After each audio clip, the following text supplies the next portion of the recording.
Everyone, welcome back to my channel. कैसे हैं आप सब लोग? आशा करती हूँ स्वस्थ होंगे, अपने अपने घर में एकदम मस्त होंगे। आज मैं बात करने आई हूँ विटामिन डी के बारे में। जी हाँ, हमारे शरीर को फिट रहने के लिए ना कई सारे विटामिन मिनरल्स की ज़रूरत होती है और इन्हीं में से एक है विटामिन डी। जी हाँ, शरीर में इसकी कमी से जब विटामिन डी की कमी हो जाती है ना, तो हड्डियाँ कमज़ोर हो जाती हैं, दर्द हो जाता है तो हड्डियों का। तो इस वजह से विटामिन डी की कमी को पूरा करने के लिए कई बार लोग खुद ही डॉक्टर बन जाते हैं। मेडिकल स्टोर पर जाएंगे, जब उनको हड्डियों में थोड़ा दर्द महसूस हुआ तो वो खुद ही डॉक्टर बन जाते हैं। मेडिकल स्टोर जाएंगे, गोलियां खरीद कर खाने लगते हैं। तो इसकी वजह से जब हम खुद ही विटामिन डी की डॉक्टर बन जाते हैं ना, गोलियां लेने लगते हैं, इंजेक्शन या किसी भी तरह से विटामिन डी लेने लगते हैं, तो इस वजह से हमारे शरीर में ओवर हो जाता है विटामिन डी और इस लक्षण को बोलते हैं हाइपर विटामिनसिस का शिकार हो जाते हैं। और इससे खून में कैल्शियम जमा होने लगता है और इससे चलते किडनी भी फेल होने की आशंका बढ़ जाती है। तो कभी भी अगर आपको कोई भी प्रॉब्लम हो तो सबसे पहले तो आप अपने डॉक्टर से कंसल्ट करो, उसके बाद ही कोई दवा लो। खुद डॉक्टर बनना बिल्कुल भी नहीं सही है।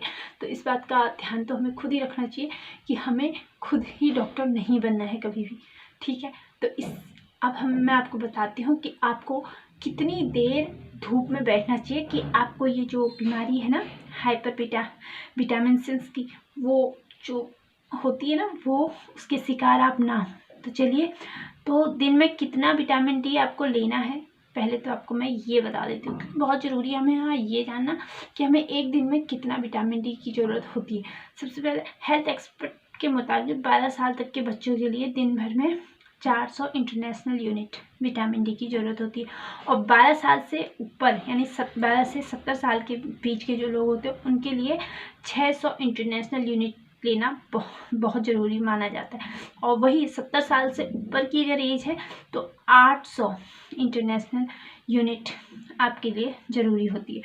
तो ये तो थी ये इन्फॉर्मेशन कि आपको कितनी मतलब ज़रूरत पड़ती है एक दिन में विटामिन डी की, और कौन सा रोग हो जाता है, कौन सी बीमारी का शिकार हो जाते हैं जब आप ओवरडोज लेने लगते हैं विटामिन डी की। तो चलिए, अब मैं आपको बताती हूँ कि आपको कितनी देर धूप में बैठने से ये जो मात्रा है आपको मिल जाएगी। चलिए, उससे पहले अगर आप चैनल पर न्यू विजिट कर रहे हैं तो प्लीज़ चैनल को सब्सक्राइब कर लें बेल आइकन के साथ। और अगर वीडियो पसंद आई हो, आपको जानकारी अच्छी लगी हो, तो एक लाइक शेयर करना बिल्कुल ना भूलें। चलिए, अब बताती हूँ आपको। डॉक्टरों के मुताबिक अगर आप नवजात बच्चा है तो आप 30 मिनट आपके लिए बहुत ज़रूरी है धूप में बैठना। कम से कम 30 मिनट तो आपको बैठना ही बैठना। और इसी 30 मिनट में अगर धूप आ रही है तो आपके शरीर में विटामिन डी की जो ज़रूरत होती है वो पूरी हो जाती है। और 12 साल तक के बच्चों के लिए 45 मिनट धूप सेकना बहुत अनिवार्य है, मीन्स काफ़ी होता है इतना। 45 मिनट में आप जितनी आपकी दैनिक ज़रूरत होती है ना, पूरे हो जाता है। और वही अगर 12 साल से ऊपर की आपकी एज है तो आपको 5 दिन में धूप सेकने की ज़रूरत होती है। सूरज की धूप वैसे भी कभी भी सेकी जा सकती है, लेकिन सुबह जो 11 से 3 बजे का समय सबसे अच्छा माना जाता है विटामिन डी के हिसाब से। तो अपने शरीर के हिसाब से, अपनी एज ग्रुप के हिसाब से आप इतनी देर धूप में ज़रूर बैठा करें। फिर आपको ना ही किसी इंजेक्शन की ज़रूरत पड़ेगी विटामिन डी के लिए, ना ही किसी गोली की ज़रूरत पड़ेगी। तो आशा करती हूँ अब आप इतनी देर तो धूप में बैठेंगे ही, ताकि आपके शरीर में विटामिन डी की कमी पूरी हो जाए।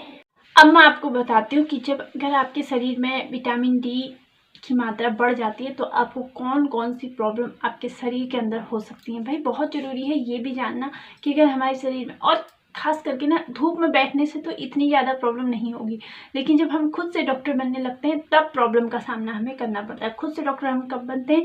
जैसे मैंने आपको बताया कि विटामिन डी की कमी से ये प्रॉब्लम, शरीर में दर्द होने लगता है, हड्डियाँ कमज़ोर होने लगती हैं। तो जब कभी भी हमारी हड्डियाँ कमज़ोर होती हैं, कई लोग क्या करते हैं, खुद ही डॉक्टर बन जाते हैं, सोचने लगते हैं अच्छा विटामिन डी की कमी है इसलिए शायद मेरे शरीर में ये जो मेरी हड्डियां हैं ये दर्द कर रही हैं। तो वो खुद ही डॉक्टर बन के मेडिकल स्टोर जाके दवा ला के खाने लगते हैं। और इसी वजह से हमारे शरीर में विटामिन डी की मात्रा बढ़ जाती है। और इस वजह से आपके शरीर में जब बढ़ जाएगी तो कई सारी प्रॉब्लम का और भी सामना करना पड़ सकता है। जैसे हार्ट प्रॉब्लम हो सकती है आपको, और पेट दर्द हो सकता है, जी मिचलाना हो सकता है, उल्टी दस्त हो सकती है, पेट में दर्द का जैसे एक हमें लगने लगे हर वक्त हमारे पेट में दर्द हो रहा है, और कई सारी और भी हैं, जैसे kidney failure, heart problem, dehydration, polyuria और पॉलीडिस्पीडिया जैसी बीमारियों का सामना आपको करना पड़ सकता है। इसलिए विटामिन डी, जैसे मैंने आपको कहा कि डॉक्टर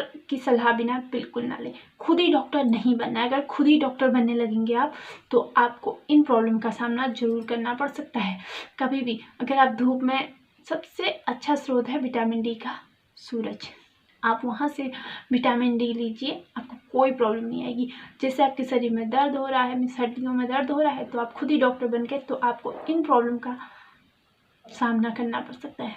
तो आशा करती हूँ कि आप कभी भी खुद ही डॉक्टर नहीं बनेंगे, सबसे पहले। दूसरा, आपको ये जानकारी अच्छी लगी हो तो प्लीज़ वीडियो को शेयर करिए, क्योंकि मैंने देखा है कई सारे लोग खुद ही डॉक्टर बनते हैं। वो सोचते हैं हमारे शरीर में अच्छा ये प्रॉब्लम आ रही है, सर्च किया, आजकल लोगों ने थोड़ा सा गूगल किया या फिर यूट्यूब पर ही किया, तो हम खुद ही डॉक्टर बनने लगते हैं कि हाँ ये हो रहा है, चलो ठीक है कर देते हैं, ये एक बार ये करके देख लेते हैं, ये दवा ले लेते हैं, हो सकता है सही हो जाए। तो हो सकता है कि चक्कर में अपने शरीर के लिए कोई भी नुकसान मत करिए शरीर का। पहले एक बार डॉक्टर से कंसल्ट कर लीजिए, शरीर में एग्जैक्ट जो प्रॉब्लम है उसके बारे में उनसे पूछ लीजिए, आपको जो भी डॉक्टर बताए उस हिसाब से आप दवा लीजिए। खुद ही डॉक्टर बनना कहीं से भी अच्छी बात नहीं है। तो कैसी लगी आपको ये वीडियो, ये आप मुझे कमेंट सेक्शन में बताएं। और वीडियो पसंद आई हो तो एक शेयर जरूर करें, क्योंकि बहुत सारे लोगों की आदत होती है खुद ही डॉक्टर बन जाते हैं। तो वीडियो पसंद आई हो तो लाइक शेयर बिल्कुल करिएगा प्लीज़, और चैनल पर न्यू विजिट कर रहे हैं तो चैनल को सब्सक्राइब भी कर लीजिएगा। Thank you so much, thank you for watching, take care, bye bye.